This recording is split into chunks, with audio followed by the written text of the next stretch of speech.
സ്തുതിയായിരിക്കട്ടെ. പ്രിയ സഹോദരങ്ങളെ, logos quiz 2024 സ്വാഗതം. ഇന്ന് നമ്മൾ നോക്കുന്ന വചനഭാഗം പ്രഭാഷകൻ്റെ ഗ്രന്ഥം 34 അധ്യായം മുതൽ 40 അധ്യായം വരെയുള്ള ഭാഗങ്ങളിലെ പ്രധാന ചോദ്യങ്ങളും അവയുടെ ഉത്തരങ്ങളുമാണ്. ഈ വചനഭാഗങ്ങളിലെ ചോദ്യോത്തരങ്ങൾ ഒറ്റ വാക്യം പോലും വിടാതെ ഓരോ അധ്യായങ്ങളിലെയും ചെറു വിവരണങ്ങളോടുകൂടി മുമ്പുള്ള എപ്പിസോഡിൽ ചേർത്തിട്ടുണ്ട്. കാണാത്തവർ ആ എപ്പിസോഡുകൾ കാണാൻ ശ്രദ്ധിക്കുമല്ലോ. ലോഗോസ് ക്വിസിൽ പങ്കെടുക്കുന്നവർക്ക് വളരെ ഉപകാരപ്രദമായിരിക്കും. കൂടാതെ വചനം പഠിക്കാൻ താല്പര്യപ്പെടുന്നവർക്കും വളരെ ഈസിയായി ഗ്രഹിക്കാൻ സാധിക്കും. അതിനാൽ ദയവായി നിങ്ങൾ അവ കണ്ടു നോക്കൂ. ഒത്തിരി സ്നേഹത്തോടെ ഈശോയിൽ നിങ്ങൾക്കായി സമർപ്പിക്കുന്നു. എല്ലാവരും ഹൃദയം നിറഞ്ഞ നന്ദി. തുടർന്ന് എല്ലാവരുടെയും സഹകരണം പ്രതീക്ഷിച്ചുകൊണ്ട് പ്രധാന ചോദ്യങ്ങളും അവയുടെ ഉത്തരങ്ങളും നോക്കാം. ചോദ്യം 1. ജ്ഞാനത്തിൻ്റെ ഗ്രന്ഥങ്ങളിൽ ഏറ്റവും വലിയ ഗ്രന്ഥമേത്? പ്രഭാഷകൻ 51 അധ്യായം. ആരാണ് പ്രഭാഷക ഗ്രന്ഥത്തിൻ്റെ രചയിതാവ്? യേശുവ. ഏലിയാസറിൻ്റെ മകൻ സിറാക്കിൻ്റെ പുത്രൻ യേശുവ. പ്രഭാഷകൻ്റെ ഗ്രന്ഥത്തിൽ ഏതെല്ലാം ഗ്രന്ഥങ്ങളിൽ നിന്നും ഉദ്ധരണികളും സന്ദേശങ്ങളും ഉണ്ട്? പഞ്ചഗ്രന്ഥങ്ങളിൽ നിന്നും, പ്രവാചകന്മാരിൽ നിന്നും. ചോദ്യം 4. പ്രഭാഷകൻ്റെ ലത്തീൻ ഭാഷ വൾഗാത്ത. ഏത് പേരിലാണ് പ്രഭാഷകൻ എന്ന മലയാള നാമം കിട്ടിയത്? എക്ലോസിയാസ്റ്റാറ്റിക്കൂസ്. പ്രഭാഷകൻ്റെ മൂലഗ്രന്ഥം ഏത് ഭാഷയിലാണ് എഴുതിയിരിക്കുന്നത്? ഹീബ്രു.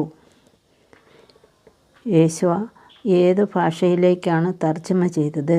ഗ്രീക്ക് ഭാഷയിലേക്ക്. ആദിമസഭയിൽ ക്രിസ്ത്യാനികൾ ഈ ഗ്രന്ഥം വ്യാപകമായി ഉപയോഗിച്ചിരുന്നു. ഏതാണ് ആ ഗ്രന്ഥം? പ്രഭാഷകൻ. സത്യസന്ധമായ ചുണ്ടുകളിൽ എന്തിന് പൂർണ്ണത ലഭിക്കുന്നു? വിജ്ഞാനത്തിന്. അറിവ് കുറയുന്നത് ആർക്കാണ്? അനുഭവജ്ഞാനം ഇല്ലാത്തവന്. ദൈവഭക്തൻ്റെ പ്രത്യാശ ആരിലാണ്? അവൻ്റെ രക്ഷകനിൽ. ആരുടെ കാഴ്ചകളാണ് കർത്താവിന് സ്വീകാര്യമല്ലാത്തത്? നിയമനിഷേധകൻ്റെ. ആരുടെ ബലികളിലാണ് അത്യുന്നതൻ പ്രസാദിക്കാത്തത്? ദൈവഭക്തിയില്ലാത്തവൻ്റെ. നിയമം പാലിക്കുന്നത് എന്തിനു തുല്യമാണ്? നിരവധി ബലികൾ അർപ്പിക്കുന്നതിന് തുല്യം. വെറുങ്കൈയോടെ ആരെ സമീപിക്കരുത് എന്നാണ് പ്രഭാഷകൻ 35:6 പറയുന്നത്? കർത്താവിനെ. ആരുടെ ബലികളാണ് സ്വീകരിക്കപ്പെടുന്നത്? നീതിമാൻ്റെ. കർത്താവിനെ എങ്ങനെ മഹത്വപ്പെടുത്തണമെന്നാണ് പ്രഭാഷകൻ 35:10 പറയുന്നത്? കർത്താവിനെ മനം തുറന്ന് മഹത്വപ്പെടുത്തുക. അത്യുന്നതൻ നൽകിയതുപോലെ അവിടുത്തേക്ക് തിരികെ കൊടുക്കേണ്ടത് എന്താണ്? ദശാംശം. തൻ്റെ പ്രാർത്ഥന കർത്തൃസന്നിധിയിലെത്തും വരെ സ്വസ്ഥനായിരിക്കില്ലാത്തത് ആരെന്നാണ് പ്രഭാഷകൻ 35:21 പറയുന്നത്? വിനീതൻ. പ്രഭാഷകൻ 35 അധ്യായത്തിൽ പ്രധാനമായും പ്രതിപാദിക്കുന്നത് എന്താണ്? കർത്താവിന് ജനത്തോടുള്ള കരുണ. പ്രഭാഷകൻ 36 അധ്യായത്തിൽ 1 മുതൽ 22 വരെയുള്ള വാക്യങ്ങൾ ഏത് രീതിയിലാണ് രേഖപ്പെടുത്തിയിരിക്കുന്നത്? സങ്കീർത്തനങ്ങളുടെ രീതിയിൽ. ആരുടെ രക്ഷയ്ക്ക് വേണ്ടിയുള്ള പ്രാർത്ഥനയാണ് പ്രഭാഷകൻ 36 1 മുതൽ 22 വരെ? ഇസ്രായേലിൻ്റെ. വാഗ്ദാനമനുസരിച്ച് കർത്താവ് എന്ത് ചെയ്യണമെന്നാണ് പ്രഭാഷകൻ പ്രാർത്ഥിക്കുന്നത്? കാലത്തെ ദുരിതപ്പെടുത്തണമേ. യാക്കോബിൻ്റെ ഗോത്രത്തെ എന്ത് ചെയ്യണമെന്നാണ് പ്രഭാഷകൻ 36:12 പറയുന്നത്? യാക്കോബിൻ്റെ ഗോത്രത്തെ ഒരുമിച്ച് കൂട്ടണം. കർത്താവിൻ്റെ വിശുദ്ധ മന്ദിരം സ്ഥിതി ചെയ്യുന്ന സ്ഥലം ജെറുസലേം. ഇസ്രായേൽ ജനത്തെ അനുഗ്രഹിച്ച് പ്രാർത്ഥിച്ചതാരാണ്? അഹറോൻ. സ്ത്രീകളുടെ സംഭാഷണം എങ്ങനെയുള്ളതായാൽ അവളുടെ ഭർത്താവ് ഭാഗ്യവാൻ എന്നാണ് പ്രഭാഷകൻ 36:38 പറയുന്നത്? വിനയവും സൗമ്യതയും നിറഞ്ഞതായാൽ. ലോകത്തെ വഞ്ചന കൊണ്ട് നിറച്ചത് എന്താണ്? ദുഷിച്ച ഭാവന. സ്നേഹിതൻ ശത്രുവായി മാറുന്നത് എന്തിനു തുല്യമാണ്. മരണതുല്യമായ ദുഃഖമാണ്. പ്രഭാഷകൻ 37:11 എത്ര തരം മനുഷ്യരോട് ആലോചന നടത്തരുതെന്നാണ് പറയുന്നത്? 9 തരം മനുഷ്യരോട്. ആരുടെ ഉപദേശം സ്വീകരിക്കുന്നതാണ് ഏറ്റവും വിശ്വസ്തം? നിന്റെ ഹൃദയത്തിൻ്റെ. ഗോപുരത്തിന് മുകളിലിരുന്ന് നിരീക്ഷിക്കുന്ന 7 പേരേക്കാൾ കൂടുതൽ വിവരം നൽകുന്നത് ആരാണ്? സ്വന്തം ഹൃദയം. എല്ലാറ്റിനും ഉപരിയായി അത്യുന്നതനോട് പ്രാർത്ഥിക്കേണ്ടത് എന്താണെന്നാണ് പ്രഭാഷകൻ 37:16 പറയുന്നത്? സത്യമാർഗത്തിൽ നയിക്കണമേ. ചിന്തയ്ക്ക് എത്ര ശാഖകളുണ്ട്? 4. നന്മ, തിന്മ, ജീവൻ, മരണം.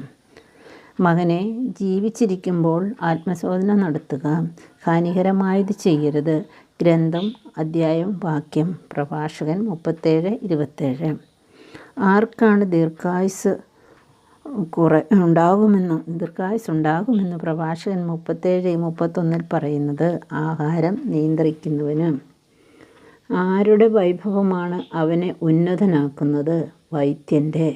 മകനെ, രോഗം വരുമ്പോൾ കർത്താവിനോട് പ്രാർത്ഥിക്കുക. അവിടുന്ന് നിന്നെ സുഖപ്പെടുത്തും. അധ്യായവും വാക്യവും പറയുക. പ്രഭാഷകൻ 38:9.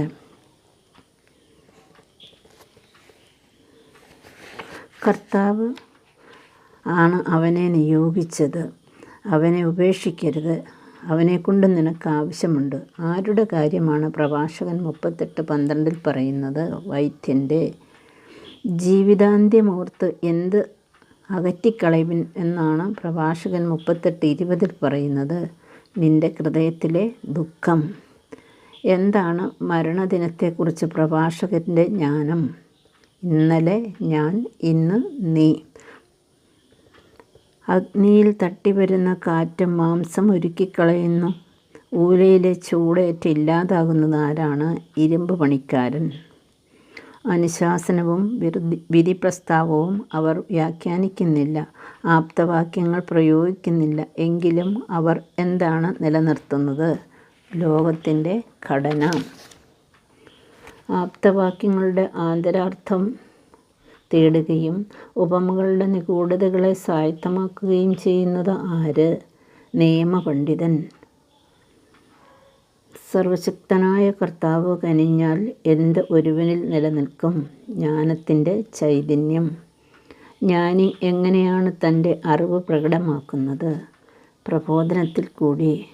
പ്രഭാഷകൻ 35-ാം അധ്യായത്തിലെ 2-ാമത്തെ ശീർഷകമേത്? സൃഷ്ടാവായ ദൈവത്തിന് സ്തുതി. കർത്താവിൻ്റെ എല്ലാ പ്രവൃത്തികളും നിമിത്തം എന്ത് ചെയ്യുവിൻ എന്നാണ് 39:14 പറയുന്നത്? കർത്താവിനെ വാഴ്ത്തുവിൻ. എന്താണ് ആർക്കും ചോദിക്കാൻ സാധിക്കയില്ലാത്തത്, അഥവാ കർത്താവിനോട് ചോദിക്കാൻ പാടില്ലാത്തത്? എന്തുകൊണ്ട്? എന്താണ് ആർക്കും സാധിക്കാത്തത്? കർത്താവിൻ്റെ രക്ഷാകരമായ പദ്ധതിയെ പരിമിതമാക്കാൻ. ആർക്കാണ് കർത്താവിൻ്റെ മാർഗം ഋജുവാകുന്നത്? വിശുദ്ധർക്ക്. വിശിഷ്ടമായ സിംഹാസനത്തിൽ ഉപവിഷ്ടനായിരിക്കുന്ന രാജാവ് മുതൽ പൊടിയിലും ചാരത്തിലും കഴിയുന്നവരെ വരെ എന്തിനെക്കുറിച്ച് ആകുലനാകുന്നത്? മരണദിനത്തെക്കുറിച്ച്.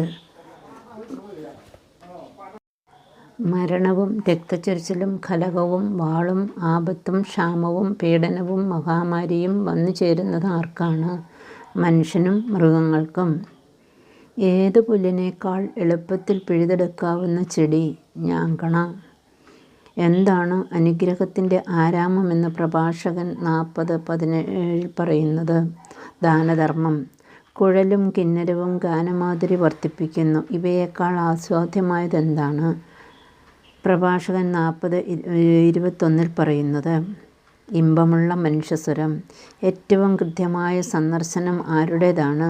ഭാര്യാഭർത്താക്കന്മാരുടെ. അന്യരുടെ സഹായം തേടേണ്ട വരാത്തത് ആർക്കാണ്? ദൈവഭക്തന്. പ്രിയ സഹോദരങ്ങളെ, നിങ്ങൾ ഈ വചനഭാഗം ശ്രവിച്ചതിന് ഒത്തിരി സ്നേഹത്തോടെ നന്ദി. ഷെയർ ചെയ്യാൻ മറക്കല്ലേ.